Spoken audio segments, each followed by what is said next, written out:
नमस्कार दोस्तों। आज हम दिसंबर 2014 का जो पेपर 2 है हिस्ट्री का उसको डिस्कस कर रहे हैं। आपको पता है कि पीजीटी की जो नोटिफिकेशन है वो रिलीज़ हो चुकी है और आप सबको जो है मैंने इसके बारे में जो है जानकारी दे दी थी। आप जो है आपके ही यूट्यूब चैनल के माध्यम से।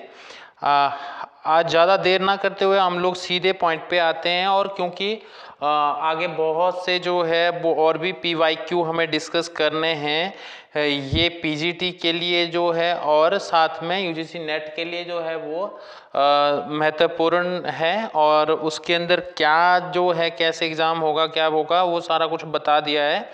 तो अब हम लोग पहला ही क्वेश्चन जो है वो ये डिस्कस करते हैं। क्या है क्वेश्चन नंबर 1, निम्नलिखितों में से कौन सा हड़प्पा युगीन जो है नहीं है। तो ये नहीं है का ध्यान रखना है। जखेड़ा जो है ये हड़प्पा युगीन नहीं है। द सेकंड क्वेश्चन क्या है कि ऋग्वेद जो है और उनके वेद और उनके ब्राह्मण ग्रंथों के बारे में हमें बताना है यहाँ पे। तो आपको पता है कि ऋग्वेद जो है उसका जो सुमेलित नहीं है ये पूछा है। ऋग्वेद का ऐतरेय ब्राह्मण ही है। सामवेद का जो है वो शंखाइन और कौशिकी है। तो ये जो क्वेश्चन है ये हमें आंसर मिल गया अपना। सांखाइन और कौशिकी जो है ये ब्राह्मण जो है ये सामवेद के ब्राह्मण है। यजुर्वेद की अगर मैं बात करूं तो शतपथ ब्राह्मण तो है ही, साथ में ये ऊपर जो दे रखा था ऐतरेय ब्राह्मण ये भी जो है यजुर्वेद का ब्राह्मण है। अथर्ववेद का गौपथ ब्राह्मण है। आप ये जो है अच्छे से जानते हैं। यहीं पे हम एक और चीज़ डिस्कस कर लेते हैं। जो वेद हैं इनके कुछ उपवेद भी होते हैं, ठीक है। आयुर्वेद जो है ऋग्वेद का आयुर्वेद जो है उपवेद है। यजुर्वेद का उपवेद है धनुर्वेद। सामवेद का जो उपवेद है वो गंधर्व वेद है। और अथर्ववेद का जो उपवेद है वो अर्थवेद है, ठीक है। अब हम जो है इसका नेक्स्ट क्वेश्चन देखते हैं। नेक्स्ट क्वेश्चन के अंदर जो है क्या बोला गया है हमें। नेक्स्ट क्वेश्चन जो है इसमें बताया गया है कि उपनिषदकालीन अश्वपति कहाँ का राजा था। तो जो अश्वपति जो था ये उपनिषदकालीन अश्वपति ये राजा थे आपके ककेय देश के जो राजा थे। ये मतलब जो देश था यहाँ के राजा थे उपनिषदकालीन, ठीक है। 4 जो है 4 में क्या पूछा गया हमसे, मत्स्य जो है राजधानी पूछी है। राज्य राजधानी का मैच करना हमें यहाँ पे। यहाँ पे जो है एक का मैच 3 से होता है और 2 का मैच जो है वो 4 से होगा। वत्स की कौशाम्बी होगी। और फिर जो है बज्जी की जो राजधानी वैशाली जो रहेगा और कुरु की राजधानी इंद्रप्रस्थ रहेगा। तो इस तरीके से जो इसका ऑप्शन नंबर सी है ये करेक्ट हो जाता है। फिर जो है क्वेश्चन नंबर 5 की मैं बात करूं। क्वेश्चन नंबर 5 है, पूछा गया है कि निम्नलिखित में से किस समकालीन संप्रदाय की नंदवंश के विनाश में महत्वपूर्ण भूमिका निभाई जिसने। तो वो थे आपके जैन संप्रदाय जिन्होंने बहुत महत्वपूर्ण भूमिका निभाई थी। और निम्नलिखित में कौन सा अशोक के साम्राज्य के दक्षिणी भाग का एक प्रशासकीय केंद्र था। तो वो था जो दक्षिणी भाग का प्रशासकीय केंद्र था सुवर्णगिरी जो था ये दक्षिणी भाग का जो है वो प्रमुख केंद्र बिंदु था।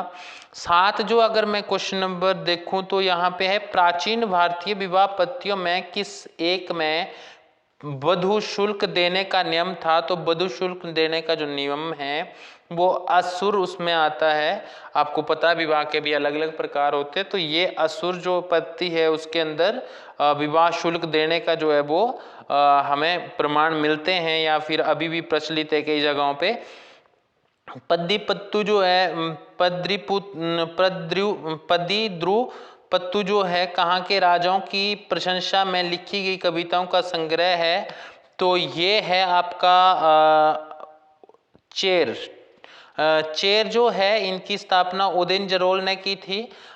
इनका जो चिन्ह है वो धनुष्वाण है। और इसके अलावा सेन गुट्टवन और जिसे हम लाल चेर कहा जाता था और इसके जो मुख्य स्रोत है, एक तो ये वाला हो गया, दूसरा है अकनानूरू और तीसरा है पुरनूरू। ये 3 ग्रंथ महत्वपूर्ण हैं जो चेर से संबंधित है, आपको ये याद होने चाहिए। इसके अलावा अगर बात करें चोल की, तो चोल राज्य की जो स्थापना थी वो विजाल्य ने की थी। 805 से लेकर के 870 तक उनका रहा शासनकाल। फिर जो है राजेंद्र चोल आते हैं। राजेंद्र चोल, इनकी जो नेवी थी वो काफ़ी स्ट्रॉन्ग थी और इन्होंने काफ़ी जो है अच्छे कार्य भी किए। बहुत प्रसिद्ध शासक रहे राजेंद्र चोल। और जो इसके अलावा पांडे हैं, इसको हम डिस्कस कर चुके हैं। 9 जो क्वेश्चन दिया गया है, कायारोहण, जिसे लकुलिश पाशुपत संप्रदाय के संस्थापक लकुलिश का निवास स्थान माना जाता है, निम्नलिखित में से कहाँ था? वो था आपके गुजरात के अंदर। तो इस तरीके से इसका आंसर जो है वो डी हो जाता है। क्वेश्चन नंबर 10 है हमारे पास। राजवंश दिए गए हैं और उनको मैच करना है संस्थापक से। आपको पता है सातवाहन का जो संस्थापक था वो सीमुख था। तो इस तरीके से अगर हमारा 1 का 4 होता है तो वो सिर्फ ऑप्शन ए में दिया गया है। ऑटोमेटिकली आपका क्वेश्चन जो है वो आंसर निकल करके आ जाता है। फिर बी का संबंध जो है बागटक, मैंने कल पढ़ाया था जब हम लोग जो है डिस्कस कर रहे थे बागटक वंश को। तो विंध्य शक्ति जो थे, इनने इसकी स्थापना करी थी। मैंने कहा था कि वास्तविक संस्थापक थे। पूर्वी गंग जो है, पूर्वी गंग का जो सही मैच रहेगा वो रहेगा इंद्रवर्मन। आपको पता गुप्त वर्मन जो गुप्ता वंश था उसके संस्थापक श्री गुप्त थे। तो इस तरीके से आपका क्वेश्चन आंसर जो है वो ये ए हो जाता है। और 11 जो है हमारे पास है, निम्नलिखित में से किस गुप्त अभिलेख में चंद्रगुप्त द्वितीय राजाधिराज ऋषि के रूप में वर्णित है? तो ये है आपका चंद्रगुप्त द्वितीय का उदयगिरी का जो गुहा लेख है, इसमें जो है ये वाली चीज वर्णित है। तो इस तरीके से आपका जो ऑप्शन है वो ए हो जाता है। आपका ऑप्शन नंबर ए है, ठीक है। इसके अलावा क्वेश्चन नंबर जो है वो 12 की मैं बात करूं, 6ठी सदी के खगोलज्ञ जो थे बारामिहिर देश के किस भाग से संबंधित थे? तो वो देश के जो है पश्चिमी मालवा से संबंधित थे। ये जो है हम महत्वपूर्ण क्वेश्चन हो जाता है हमारे लिए।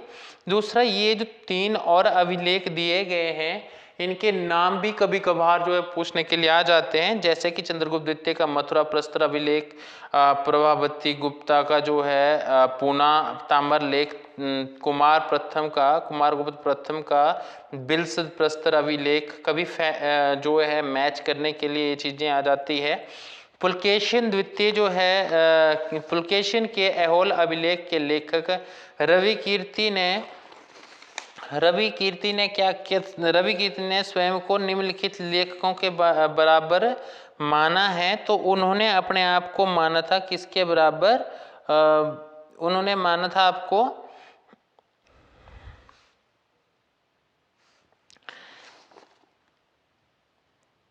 किन किन के बराबर अपने आप को ये मानते थे? तो ये मानते थे अपने आप को जो है कालिदास और दूसरा थे भारवी। इन 2 लेखकों के बराबर इन्होंने अपनी तुलना करी है, अपने आप को ऐसा माना है। कालिदास ने कौन कौन सी पुस्तकें लिखी थी? तो कालिदास ने जो है वो मेघदूत, ऋतुसंहार आदि बुक्स लिखी हैं। और भारवी ने कौन सी? किरात अर्जुनीय लिखी है। और इसके अलावा मैं बात करूं भास की, तो भास ने जो है वो कौन सी बुक लिखी है? स्वप्नवास बद्धता, प्रतिभाग, दूत घटुत कच्छ जो है, कर्णभार, दूत काव्य, उरुभंग, बाल रचित जो है इन्होंने लिखा है भास ने। बाण की अगर बात की जाए तो बाण भट्ट ने क्या लिखा है? बाण भट्ट ने हर्ष चरितम और कादंबरी का जो है इन्होंने रचना करी है। तो ऑप्शन नंबर बी हमारा हो जाएगा। 2 और 4 मतलब भारवी और कालिदास के साथ ये अपनी तुलना करते हैं। क्वेश्चन नंबर जो है 14 हमारे पास है। 14 में क्या पूछा गया है? कथन और कारक दिए गए हैं। कथन और कारण है हमारे पास। विंध्य के दक्षिण में राष्ट्रकूटों के अतिरिक्त कोई किसी शक्ति कोई ऐसी शक्ति नहीं थी जिसने उत्तर भारत के पूर्वकालीन इतिहास में प्रभावशाली भूमिका निभाई, तो वो ऑप्शन नंबर ए सही रहेगा। परंतु क्योंकि जो है मध्य भारत के कलचुरियों ने जिनका राष्ट्रकूटों से संबंध था उनकी सक्रिय रूप से सहायता की थी, ऐसा नहीं किया था इन्होंने, इसलिए क्वेश्चन नंबर जो है इसका आंसर सी हो जाता है। ए सही है पर आर गलत है। इसके नेक्स्ट क्वेश्चन अगर हम चर्चा करें तो नेक्स्ट क्वेश्चन में क्या पूछा है कि कालानुक्रम अनुसार हम लोगों को बिठाना है। तो आपको पता है कि वी राजेंद्र जो है वो फर्स्ट स्थान पे आएंगे, दूसरे स्थान पर विक्रम चोल का स्थान आता है, तीसरे पर जो है वो राजराज द्वितीय का स्थान आता है, फिर कुलोत्तुंग जो है ये फोर्थ जो है स्थान पर आते हैं। तो इस तरीके से हमारा क्वेश्चन जो है वो आंसर बी हो जाता है। आपको चोल के बारे में क्रोनोलॉजी पता होनी चाहिए क्योंकि बहुत फेमस शासक थे ये दक्षिण भारत के। निम्नलिखित में कौन शिव भक्त के रूप में ज्ञात है? तो शिव भक्त ये सारे के सारे शिव भक्त थे, भोज परमार, गोविंद चंद्र गढ़वाल और बंगाल के विजय सेन और कन्नौज का हर्ष, ये सब के सब शिव भक्त थे और इसलिए हमें ज़्यादा सोचने की आवश्यकता नहीं है, ना टाइम खोटी करने का, है ना। कंबोडिया का भव्यतम स्मारक जो है अंकोर वाट मूलतः किसे समर्पित था? तो ये अंकोर वाट का जो कंबोडिया का जो मंदिर है, इतना बहुत बड़ा भव्य हिंदू मंदिर है, आपको पता होना चाहिए, और इसका ऑप्शन नंबर डी है, भगवान विष्णु के लिए समर्पित है। इसके अलावा क्वेश्चन नंबर 18 अगर देखें तो निम्नलिखित में कौन सुमिलित नहीं है? आपको पता है तबकाते नासिरी जो है वो निजामुद्दीन अहमद ने लिखी है, शहजहानामा जो है इनायत खान के द्वारा लिखा गया है, बहरिस्तान ए गैवी मिर्ज़ा हैदर दुगलत के द्वारा लिखा गया है, नहीं, इनके द्वारा नहीं लिखा गया है, ये आंसर जो है वो गलत हो जाएगा। तो हमारा आंसर निकल करके आता है सी। और नुस्खा ए दिलकुशा जो है ये भीमसेन के द्वारा ही लिखी गई है। 19 का जो अगर हम लोग चर्चा करते हैं, बोला यहाँ पे हमें पुस्तकों के साथ मिलान करना है। इरफान हबीब जो है बहुत बड़े जो है एक क्या रहे हैं, इतिहासकार हैं, और इन्होंने जो बुक लिखी है उसका जैसे ए का संबंध होगा यहाँ पे medieval technology exchange between India and Islamic world, तो ये 4 के साथ हो जाएगा। इसके नेक्स्ट अगर चर्चा करें जोसेफ नीधम की, तो जोसेफ नीधम का जो है science and civilisation in China हो जाएगा। इक्तिदार आलम खान जो है इनका संबंध ये gun powder and fire arms warfare in medieval India से हो जाएगा। और नेक्स्ट जो है जीन डिलोश, इनका संबंध मिलिट्री टेक्नोलॉजी इन हॉवसल स्कल्पचर्स जो है 12th एंड 13th सेंचुरी से हो जाएगा। तो इस तरीके से जो है हमारा जो आंसर निकल कर के आता है वो 4 निकल कर के आता है। यहाँ भी 4 से शुरू है, इसमें कंफ्यूज नहीं होना है आपको। 20th क्वेश्चन की मैं बात करूँ तो इसमें क्या बोला गया है, मध्यकालीन चित्रकला के संबंध में निम्नलिखित में कौन सा कथन सही नहीं है? तो मध्यकालीन चित्रकला के संबंध में निम्नलिखित में से कौन सा कथन सही नहीं है? मध्यकालीन कला की प्रारंभिक अवस्था जो एलोरा में अजंता के अवशेषों के साथ मिली हुई है की विशेषताएं हैं पैनी रेखाएं, पैने कोण, रंगीन मॉडलिंग का अभाव तथा रंग बिरंगी सजावट की तरफ झुकाव। तो यही पहला कथन जो है वो सिर्फ सही है, बाकी के ये सारे कथन जो है वो सही नहीं है। और क्वेश्चन नंबर जो है 21, दिल्ली सल्तनत के उत्तराधिकारी निम्नलिखित गुलाम सुल्तानों का सही कालानुक्रम अगर आपको लगाने के लिए आए तो आपको जो है वो फेमस ही नहीं याद रखने, कुछ एक जो है जैसे रुकनुद्दीन फिरोज शाह हुए हैं, मुइजुद्दीन बहराम शाह हुए हैं, ये तो आपके लिए वैसे ही जो है वो नए नाम हो जाएंगे। तो प्लीज़ पूरी की पूरी वंशावली फॉलो कीजिए जिससे आपको दिक्कत ना हो। रुकनुद्दीन फिरोज शाह, रुकनुद्दीन जो है फिरोज शाह आते हैं, उसके बाद बैराम शाह, फिर अलाउद्दीन मसूद शाह और नसीरुद्दीन महमूद आते हैं। तो कई बुक्स में नसरुद्दीन अहमद के सिवाय किसी को, नसरुद्दीन महमूद के सिवाय जो है किसी और को नहीं दिया गया है। मतलब अगर आप शॉर्ट बुक जो नोट टाइप की चीज़ों को पढ़ते हो तो प्लीज़ उस तरीके की दिक्कत नहीं जो है वो मोल लेनी है। कहीं से भी क्वेश्चन फ्रेम किया जा सकता है आपके पीजीटी के अंदर स्पेशली, और ये 4 साल के बाद आया है और आगे आपके लिए जो है और मुश्किल कर सकता है। अगर पता नहीं अगले साल, जब अगले 4 साल 5 साल के बाद दोबारा जब आएगा तब जो है बहुत लंबा टाइम हो जाएगा और बहुत पिछड़ जाएंगे। अलाउद्दीन खिलजी कालीन प्रशासन में राजसी खुफिया विभाग का मुखिया कहलाता था, वो बरीद ममलिक कहलाता था, परंतु हमें साथ में शाहना मंडी से रिलेटेड था। दीवाने रियासत को हम वजीर टाइप में समझ सकते हैं। और आरिज़ मवालिक जो है ये रक्षा मंत्री के स्तर का था, मतलब जो है सेना प्रधान होता था। तो इस तरीके से आपको प्रशासन के भी बारे में पता होना चाहिए। विजयनगर साम्राज्य की न्यायाधिकार व्यवस्था निम्न में से किस पर आधारित थी? तो वो आधारित होती थी आपकी सल्तनत कालीन एकता व्यवस्था के ऊपर न्यायाधिकार व्यवस्था आधारित थी। 24 है, लोग उसके शासन काल में प्रसन्न और संतुष्ट थे, अतः जवान और बूढ़े, गुलाम और आजाद सभी ने काले कपड़े पहनकर उनके निधन का शोक मनाया। किस सैयद सुल्तान के विषय में फरिश्ता अपनी तारीख़ फरिश्ता में, 2 चीज़ें यहाँ पे हमें और मिल गई। तारीख़ फरिश्ता किसने लिखी? सैयद सुल्तान के विषय में लिखते हैं फरिश्ता। तारीख़ फरिश्ता में ये लिखता है कौन सी बुक में, मतलब किसके बारे में लिखता है ये फरिश्ता? तो वो लिखते हैं ये खिज़र खां के बारे में। खिज़र खां जो है इनके बारे में ये वाली चीज़ लिखी है। अलाउद्दीन शाह, मुबारक शाह, इन सब का संबंध कौन से राजवंश से है, क्या है, इस चीज़ की जानकारी जो है आपको होनी बहुत आवश्यक है। क्वेश्चन नंबर जो है 25, निम्नलिखित में से किसने ये राय व्यक्त की कि महिलाओं को घर की चारदीवारी में रहना चाहिए और चरखा काटना चाहिए? ये याह्या बिन सरहिंदी नहीं, अमीर खुसरो और जो है इसामी ने ये वाली चीज़ बोली थी। और जियाउद्दीन बर्नी जो है तारीख़ फ़िरोज़ शाही फतवाए जहांदारी इन्होंने लिखी है। और याह्या बिन सरहिंदी ने जो है वो तारीख़ मुबारक शाही लिखी है। तो प्लीज़ इसको जो है वो बाकियों की रचनाओं को भी आपने जो है खुद ढूंढ करके पढ़ना है, तभी जा कर के एग्ज़ाम जो है वो क्वालिफाई हो पाएगा या फिर मेरिट में जो है वो स्थान बन पाएगा।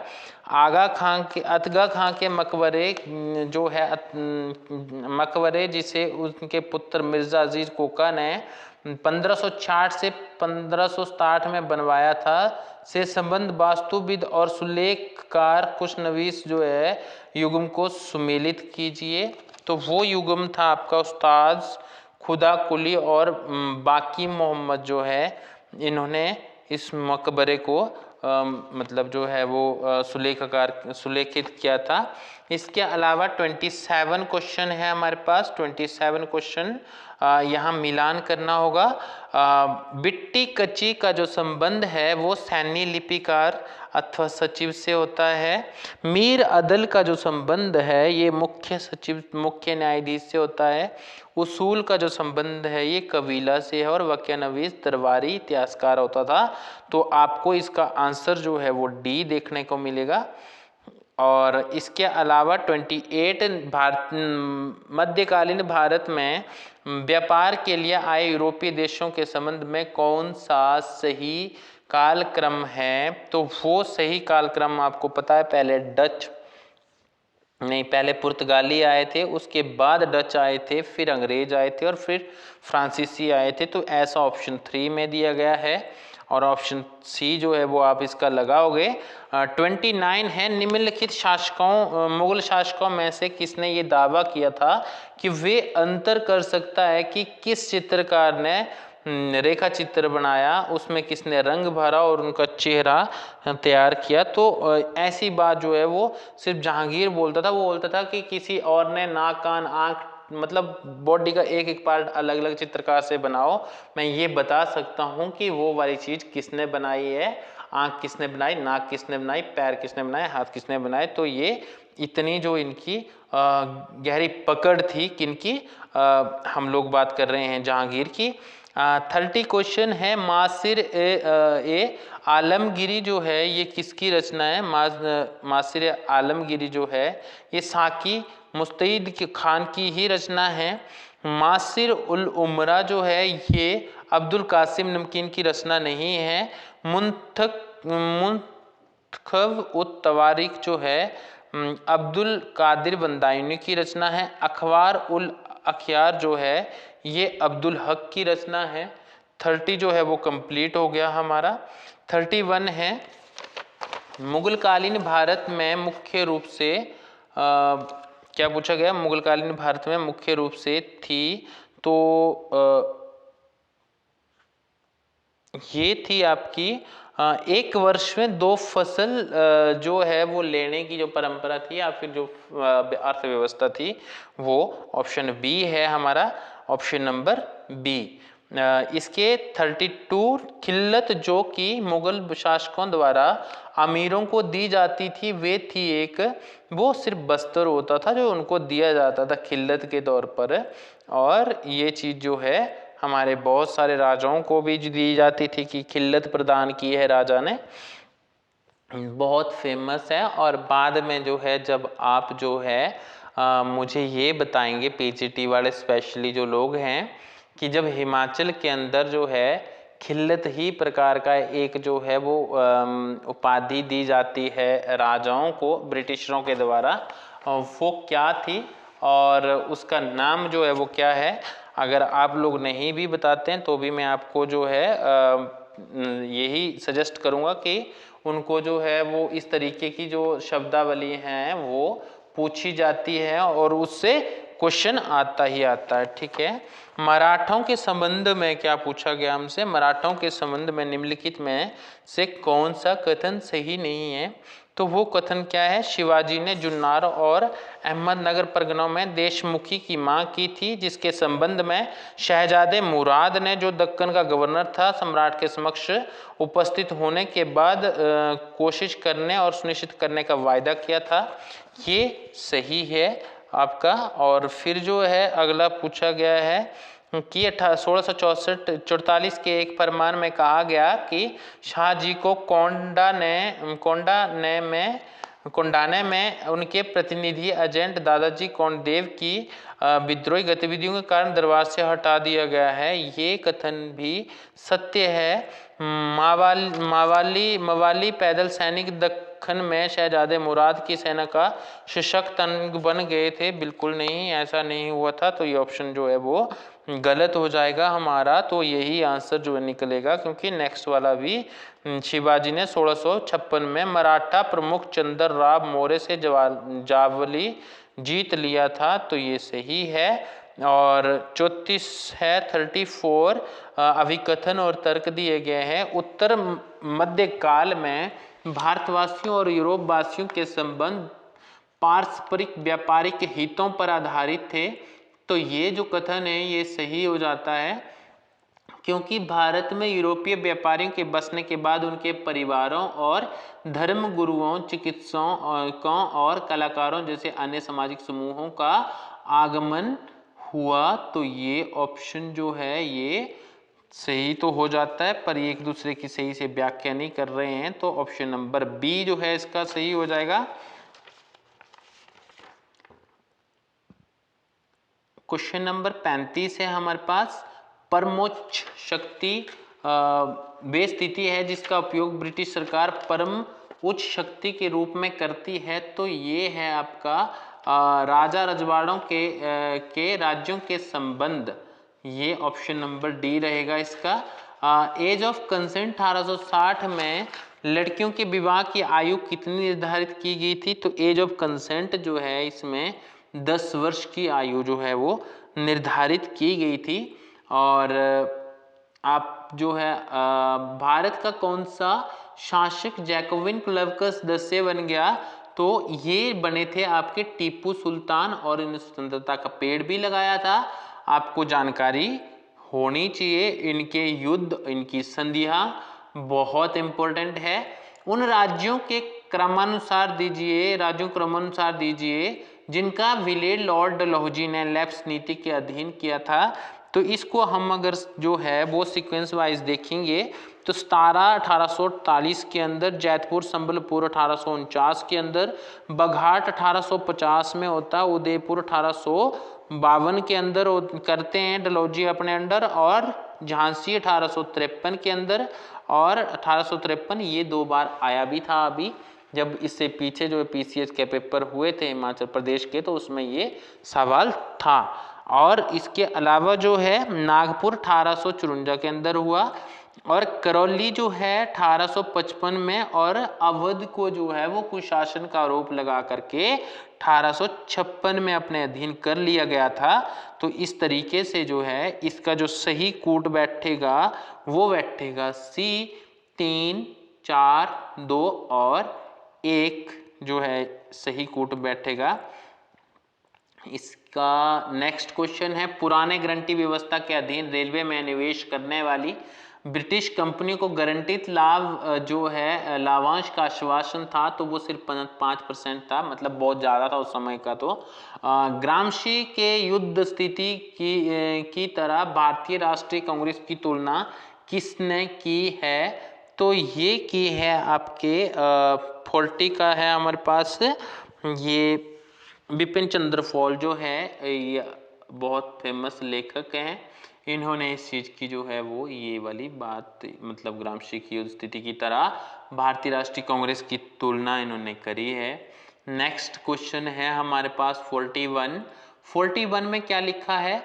The emergence of Indian nationalism एक पुस्तक का नाम है जिसका लेखक है, इनके जो लेखक है ना 41 वाली इस बुक के, the emergence of Indian nationalism, तो ये अनिल सील जी ने लिखी है। ऑप्शन नंबर ए हमारा सही हो जाता है। और 18 ये कांग्रेस ने 1922-23 में स्वराज ग्रुप में कौन शामिल नहीं था? राजेंद्र प्रसाद जी शामिल नहीं थे। ये तीनों प्राणी जो है वो इसमें शामिल थे, मतलब जो है माननीय प्रधानमंत्री जो हमारे पूर्व में रहे उनके पिताजी मोतीलाल नेहरू, CR दास जी और हकीम अजमल खान जो है उसमें शामिल रहे हैं। देखो पर्सनली नहीं लेना है, बस याद करने के लिए जो है या फिर फोकस करने के लिए समटाइम हम इस तरीके की वर्डिंग यूज़ कर देते हैं। वैसे पूरा सम्मान है हमारी नज़रों में भी इनका। और इसके जो है इसके अलावा अगर हम बात करें स्वराज ग्रुप का गठन क्यों किया गया था? क्योंकि गांधी जी ने असहयोग आंदोलन को जो है वो चौरी चौरा की घटना के बाद जो है वो वापस ले लिया था, और उसके पश्चात जो है 3 लोगों ने 4 लोगों ने मिल करके एक अलग ग्रुप बनाया था, और फिर इलेक्शन जो है वो फाइट किया, और एक अलग तरीके से जो कांग्रेस का विरोध करना जो है ब्रिटिशरों का विरोध करना इन्होंने शुरू किया। 43 है, रेशम रुमाल षड्यंत्र को संगठित किया था, तो ये किया था आपका उवैद उल्ला सिंधी और बकरतुल्ला ने। ये हुआ क्या कि 1913 से लेकर के 1920 तक देवबंदी जो स्कूल है आपका, उनके नेताओं ने एक आंदोलन चलाया था, भारत को जो है वो ऑटोमन साम्राज्य और तुर्की अफगानिस्तान की सहायता से ब्रिटिश से मुक्ति दिलाने का इनका जो है ये प्लान था, जो फेल हो गया था। तो ये सी ऑप्शन जो है वो हमारा सही रहेगा, और ये रेशम रुमाल षड्यंत्र है। प्लीज इस तरीके के जो टर्म्स आते हैं उनको इग्नोर ना करें। कांग्रेस ने मूल अधिकारों का प्रस्ताव कहाँ अपनाया था? तो वो अपनाया था आपका कराची सेशन के अंदर, जब जो है पंडित जवाहरलाल नेहरू अध्यक्षता कर रहे थे, है ना, यही था ना, पंडित जवाहरलाल नेहरू ही थे। तो मूल अधिकारों का जो है ये किया गया था, एक्सेप्ट किया गया था इसको। और निम्नलिखित घटनाओं पर विचार करें। 45 जो है इसमें क्या है? कैबिनेट मिशन प्लान आता है आपका मार्च 1946 के अंदर आता, 1946। बॉम्बे प्लान है 1944 के अंदर। साइमन कमीशन जो है वो 3 फरवरी 1928 को भारत पहुंचता है। माउंटबेटन प्लान जो है वो 3 जून 1947 को पहुंचता है, मतलब जो है घोषित होता है।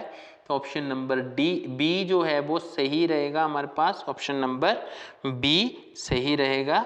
और इसके नेक्स्ट क्वेश्चन जो है हमारे पास 46 है, जनरल विल सिद्धांत का प्रतिपादक कौन था, प्रवर्तक कौन था? रूसो जी जो है वो जनरल विल के जो है प्रवर्तक थे। किस दार्शनिक ने पवित्र रोमन साम्राज्य के बारे में कहा कि ये ना तो पवित्र ना रोमन ना साम्राज्य है? ये कहा था आपके ये वोल्टेयर जो है ना, इन्होंने कहा था। ठीक है। उत्तर आधुनिकतावाद जो है, जो पोस्ट मॉडर्निज्म जो है, इसके बारे में क्या सही नहीं है? ये परंपरागत इतिहास की भर्त्सना नहीं करता है, ये करता है परंपरागत इतिहास की। पहला ही क्वेश्चन जो है वो सही नहीं है, पहला option.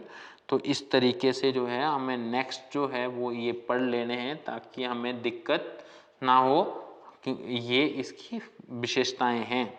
Akhil Bharatiya trade union Congress AITUC अक्टूबर 31 1920 का प्रथम अध्यक्ष किसे चुना गया था? वो थे आपके लाला लाजपत राय जी, इनको चुना गया था।